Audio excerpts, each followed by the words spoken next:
चलिए। तो बच्चों कल हम लोगों ने बाउंड्री सरफेस के बारे में बातचीत की। आप लोगों को मेरे ख्याल से समझ में आ ही गया होगा कि अगर कोई सरफेस है और वो बाउंड्री सरफेस है या नहीं है चेक करना है, तो आपको क्या करना है। लास्ट में कंडीशन क्या आई थी, कोई स्टूडेंट बोलना चाहेंगे?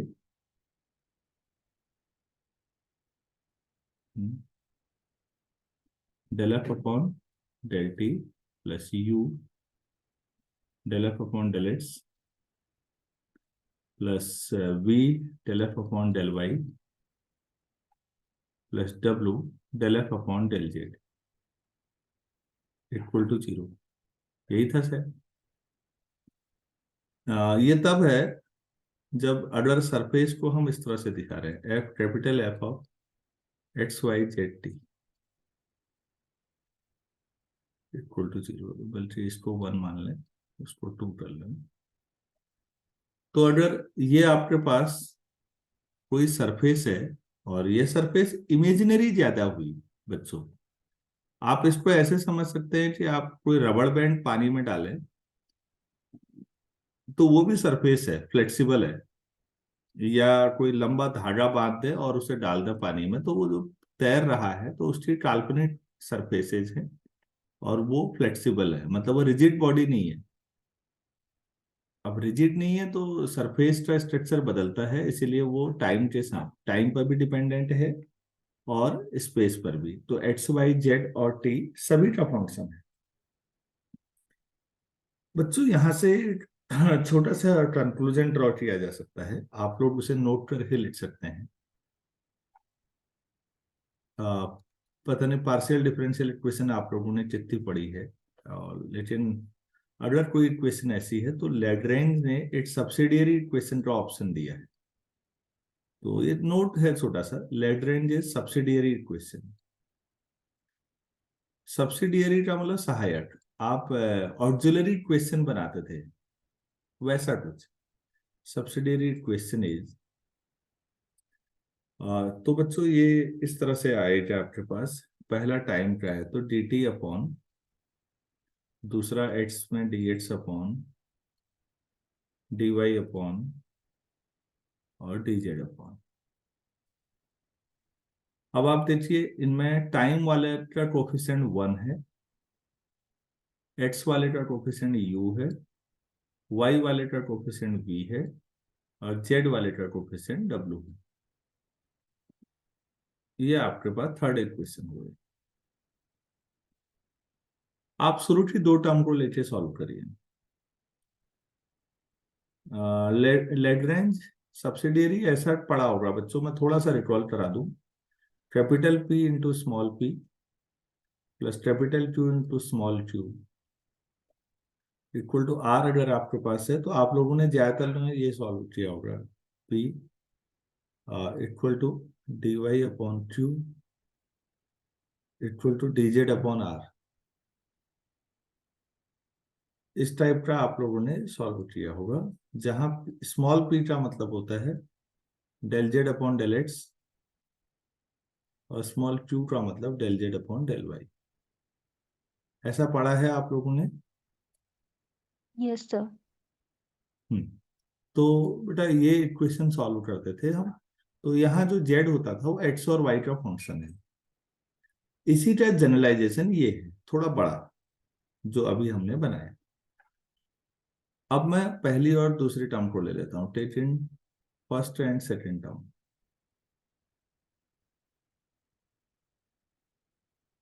तो आपके पास हो गया D T equal to D X upon U. इसका मतलब u equal to D X upon D T. ये आ गया। तो हम इसे ऐसे लिख सकते हैं कि जो u है वो एक्स डॉट है।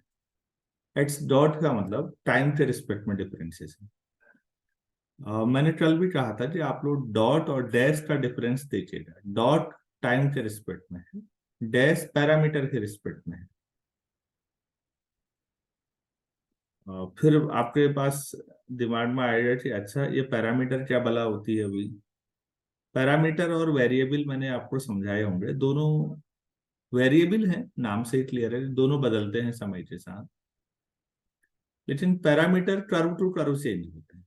अगर मैं X square plus Y square equal to lambda square कर दूं, तो ये सर्कल की इक्वेशन है जहां लैम्डा कोई रियल नंबर होगा। अब मैंने अगर लैम्डा इक्वल टू 2 रख दिया, तो x square plus Y square equal to 2 square आ गया। तो बच्चों इस समय अब ये सर्कल है जिसका सेंटर 0 0 है, रेडियस 2 है। इस सर्कल के लिए लैम्डा 2 ही रहेगा, जबकि इस सर्कल के हर पॉइंट पर कोऑर्डिनेट बदलेंगे। कोऑर्डिनेट मतलब एक्स और वाई। तो ध्यान से समझिए, इस सर्कल के लिए लैम्डा की एक ही वैल्यू रहेगी। अगर आपको दूसरा सर्कल लेना है तो लैम्डा बदलना पड़ेगा। तो लैम्डा पैरामीटर हुआ जो कर्व टू कर्व चेंज हो रहा है। एक कर्व में लैम्डा कुछ है, दूसरे कर्व के लिए लैम्डा कुछ दूसरा होगा। जबकि जो वेरिएबल्स हैं एक्स और वाई, वो पॉइंट टू पॉइंट चेंज हो रहे हैं, वो हर पॉइंट पे बदल जाएंगे। वेरिएबल्स दोनों हैं, लेकिन बदलने का तरीका अलग है। जो एक्स और वाई कोऑर्डिनेट है वो हर पॉइंट पर बदलेंगे, एक ही सर्कल के हर पॉइंट पर वो अलग होंगे।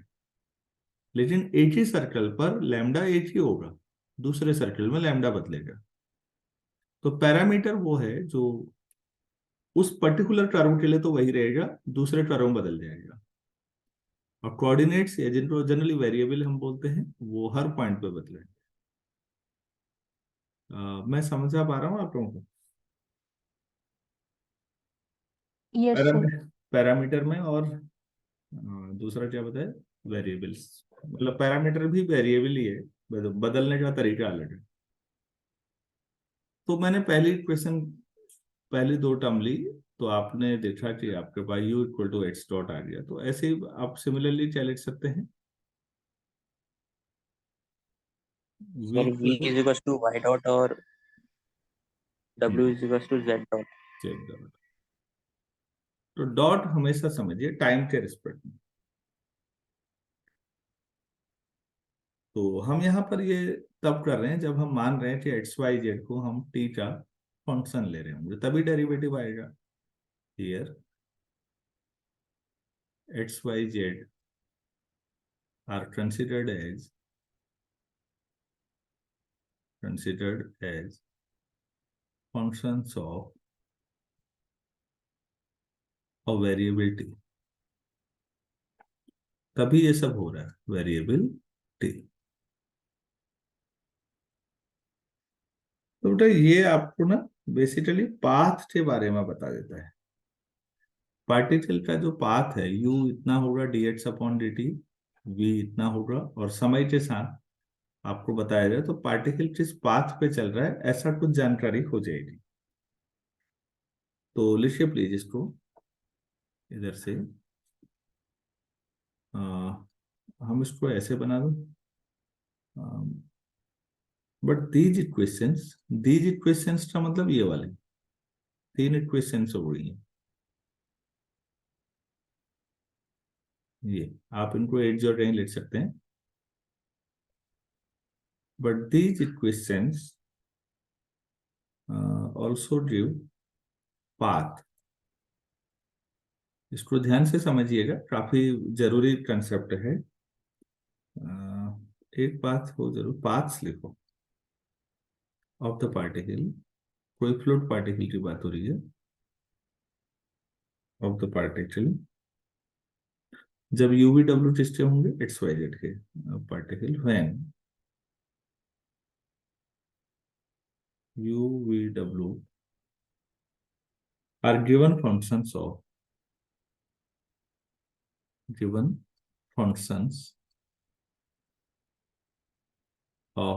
x y z। टाइम भी होगा, टी के रिस्पेक्ट में भी हुए हैं, u v w है।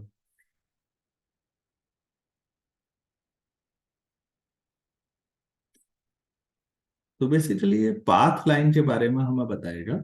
आज हम इस पे बाद में बात करेंगे कि पाथ लाइन और स्ट्रीम लाइन में क्या अंतर है और ये क्या होती है। तो अभी ये चूंकि आया था, थोड़ा लैग्रेंज इक्वेशन की जरूरत पड़ी, तो मैंने आपको ये बता दिया। तो जो बच्चों मैंने ये डिराइव किया है, this is the concept of path line. नाम से क्लियर है, कोई फ्लूइड पार्टिकल जिस पाथ में चलेगा, जिस पाथ को ट्रेस करेगा।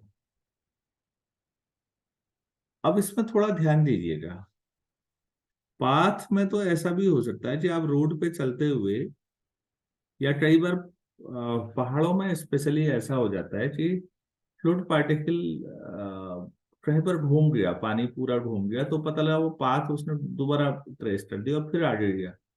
ऐसा स्पेशली बरसात में हो जाता है, जब पहाड़ों में नदियां बहुत फ्लो के साथ चल रही होती हैं, उसको टर्बुलेंट फ्लो कहते हैं। तो बच्चों, फ्लूइड का जो मोशन है ना, वो दो तरह से होता है। एक मैं सबसे ऊपर लिख देता हूँ। एक है प्लेन लेमिनर फ्लो,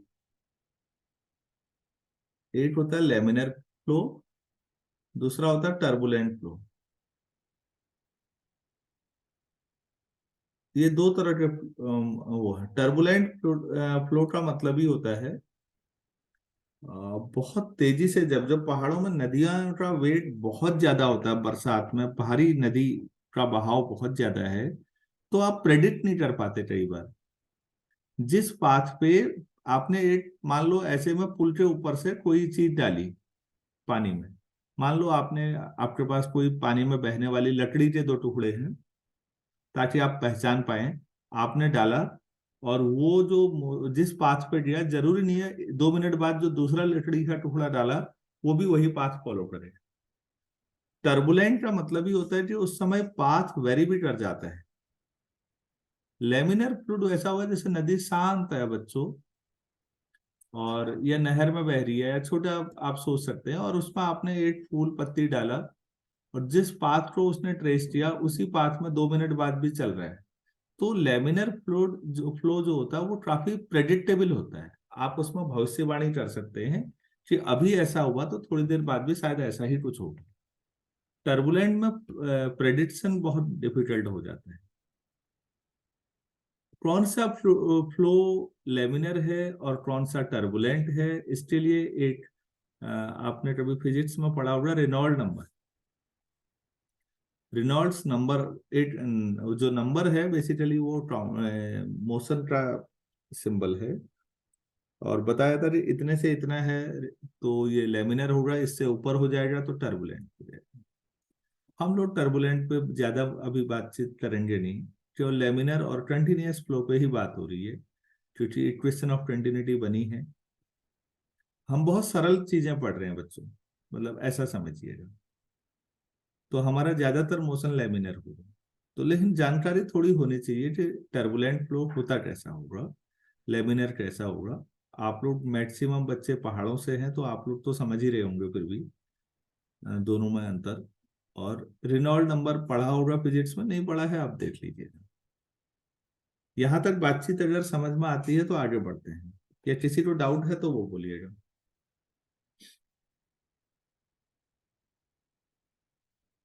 हेलो, अरे यार समझ में आ रहा है, हाँ ना तो बोल दो। यस सर, आ यस रहा है। सर। अच्छा, चलो ठीक है, अब इसको आगे बढ़ाते हैं। तो आज ये पेज चेंज करना सीख लिया मैंने थोड़ा सा।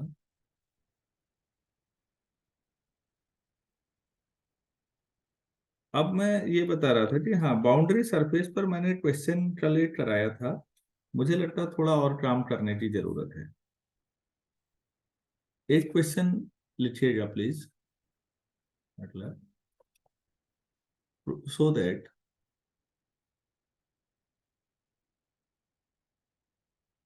X square upon A square F T plus Y square upon B square phi T plus Z square upon C square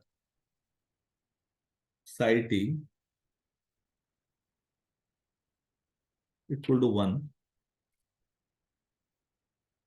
where F T into phi T into psi T equal to 1। is a possible form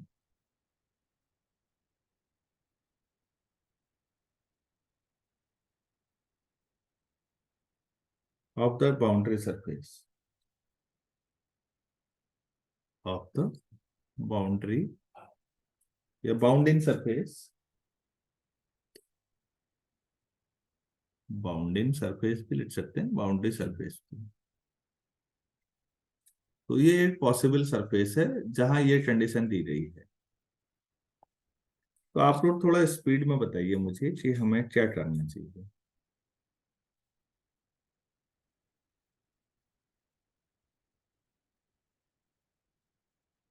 sir capital जो F ले लो। Equation हमें हाँ बेटा।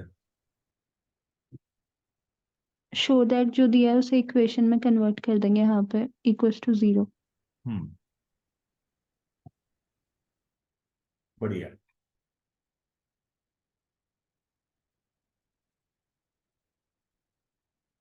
ठीक हो गया। Y square phi T plus Z square upon C square psi T minus one equal to zero. ठीक हो गया। हम इसे वन मान लेते हैं। तो कल की तरह हम इस पे काम करेंगे, तो del F upon del T निकाल लेते हैं equal to X square upon A square F dash T plus Y square upon B square phi dash T plus Z square upon C square psi dash T. ये आ गया। उसके बाद del F upon del X, बाकी छोटे ही आने हैं, तो ये टू एक्स अपॉन ए स्क्वायर एफ टी। ऐसे ही del F upon del Y होगा, मैं नहीं लिख रहा हूँ, एटसेट्रा कर दिया। ठीक हो गया।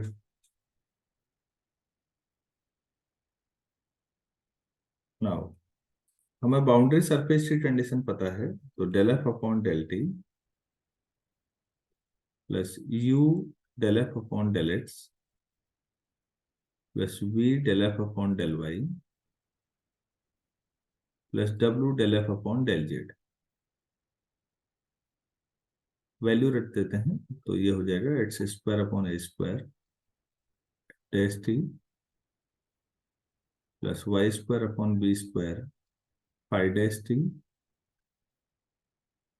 प्लस जेड स्क्वायर अपॉन सी square psi dash T plus U del F upon del x है, तो ये हो जाए two u x upon A square F T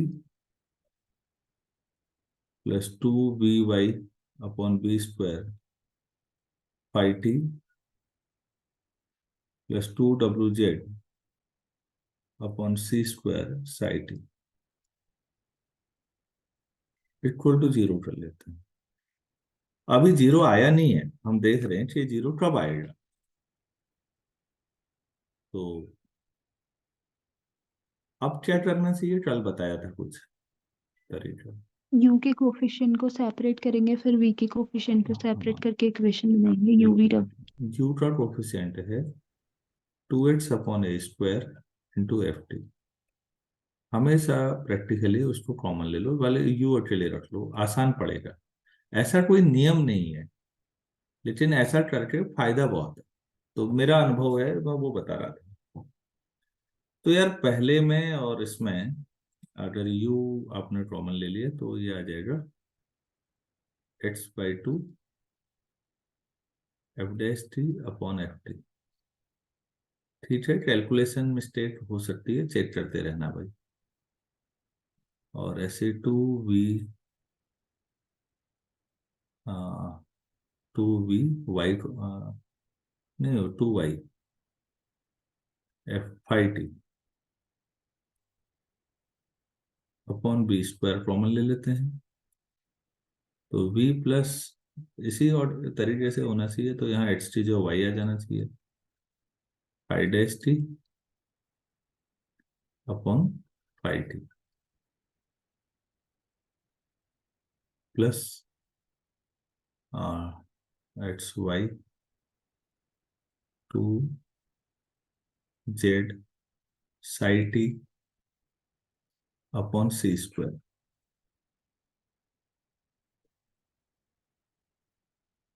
W plus z by two psi dash t upon psi T equal to 0। Question number next 2 कर लेते हैं।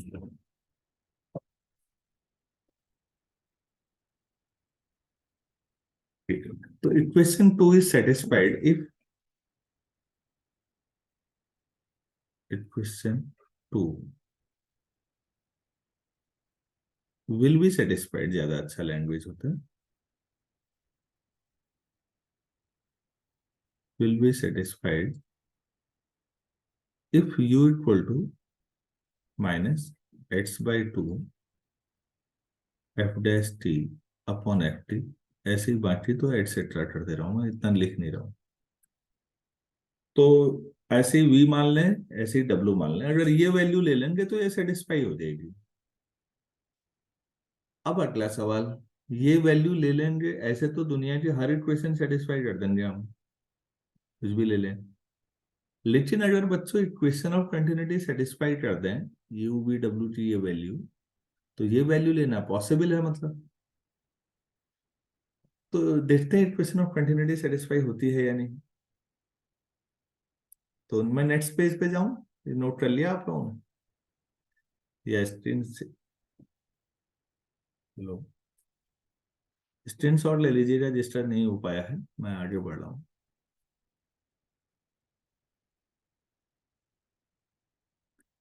तो जरा मुझे बताओ यार, यू क्या था, minus x by two f dash t upon f t था। तो यहां से del u upon del x t आ जाएगा, minus f dash t upon two f t. तो फिर सिमिलरली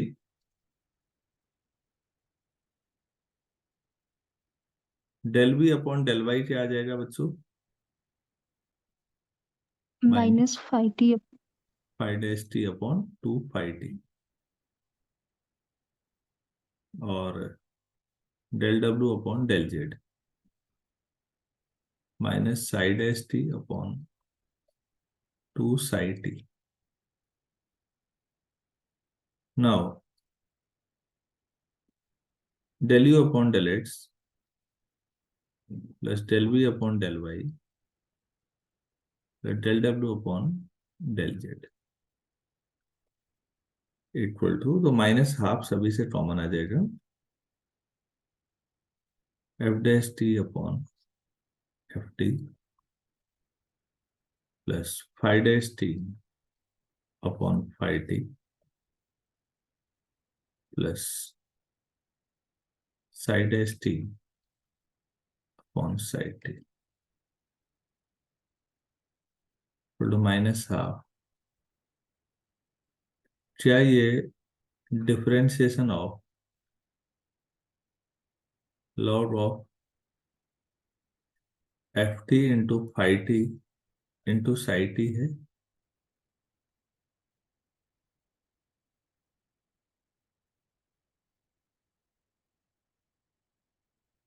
थोड़ा सा इस पे ध्यान दीजिए, जो मैंने लास्ट में लिखा है, लॉग ऑफ दिस अलग अलग करेंगे पहले, तो क्या क्या आएगा, log F T plus log five T plus log of Sai T, शायद मैंने ज्यादा तेज कर दिया, इंटीग्रेट करिए तो हर एक को, सॉरी डी फॉर है तो डिफरेंशिएशन कर दीजिए। लॉग ऑफ एफ टी का डिफरेंशिएशन फर्स्ट टर्म होगी या नहीं, one upon f T, yes sir. F T का एफ डैश टी। बच्चों ऐसा ही बाकियों में भी सोचना है। तो फिर अब F T into phi T into psi T क्या दिया हुआ है आपको, 7 दिया है, लॉग 0 हो जाएगा। 1 दिया हुआ है, और 1 रखते ही log 1 0 होता है, तो ये इक्वेशन ऑफ कंटिन्यूटी सेटिस्फाई हो जाएगी। ये किसी बच्चे को ये वाला लास्ट वाला स्टेप नहीं आया होगा, ऐसा हो सकता है, बेटा बोलना पड़ेगा लेकिन कि मुझे नहीं आया, तभी बता पाऊंगा मैं। सबको आइडिया है? वाह यार, नो सर, नहीं सर, समझ में नहीं आया। नहीं आया तो बोलना चाहिए था ना। अच्छा बेटा ये बताओ, ये वाला टेबल इसी को हम लेते हैं ना। आप इसको देखो, आप ये बताओ लॉग ऑफ एफ टी का डिफरेंशिएशन करना है मुझे। तो 1/ft और एफ टी का एफ टेस्ट टी, इसका मतलब इस चीज ऐसा लिख सकते हैं। ये समझ में आया? दोनों बराबर हैं। हाँ सर। लॉग एफ टी को डिफरेंशिएट करिए ना, तो 1/ft और एफ टी का एफ डेस टी आ गया। तो इसका मतलब दोनों बराबर हैं, तो आप राइट की जो लेफ्ट वाला लिख सकते हैं। ये लाइन समझ में आई या नहीं आई, ये बताओ पहले। आगे सर अभी। अच्छा, दूसरे वाले की जो क्या लिखेंगे ऐसे ही, log of five t. Log 5t तीसरे में लॉग ऑफ साइट। साइटी। ठीक, मैंने ज्यादा तेज कर दिया। अब log of f T plus log of five T plus log of site T अगर आपके पास है, और डी बाहरी रहने दो, तो आप इसको ये वाली लाइन लिखोगे नहीं, ऊपर वाली डी बाहरी रखो, log a plus log b plus log c. तो बीच में जो स्टेप मैंने मिस किया था वो जोड़ ही दिया यार, लो पूरा ही हो गया। और बच्चों ये 1 है, सॉरी ये चीज 1 है, तो लॉर्ड 1 0 होता है। तो इसका मतलब इक्वेशन ऑफ कंटिन्यूटी सेटिस्फाई हो गई। इसका मतलब यू वी डब्ल्यू की जो वैल्यू मैं ले रहा था वो लेना पॉसिबल है, ली जा सकती थी। और अगर वो वैल्यू लेते हो यू वी डब्ल्यू की, तो आपके पिछले पेज की इक्वेशन सेटिस्फाई हो रही है। ये वाली इक्वेशन 2 ये सेटिस्फाई हो रही है। तो इसका मतलब ये वैल्यू ली जा सकती थी। यही हमने कल भी किया था, मैंने एक बार दोबारा समझा दिया। सभी लोगों को समझ में आ गया होगा, मैं ये मान के चल रहा हूँ। हेलो। आ गया सर। Yes sir. तो बच्चों इसको यहीं पर रोकेंगे अब। 1 मिनट में जरा रिकॉर्डिंग ऑफ कर देता हूँ पहले।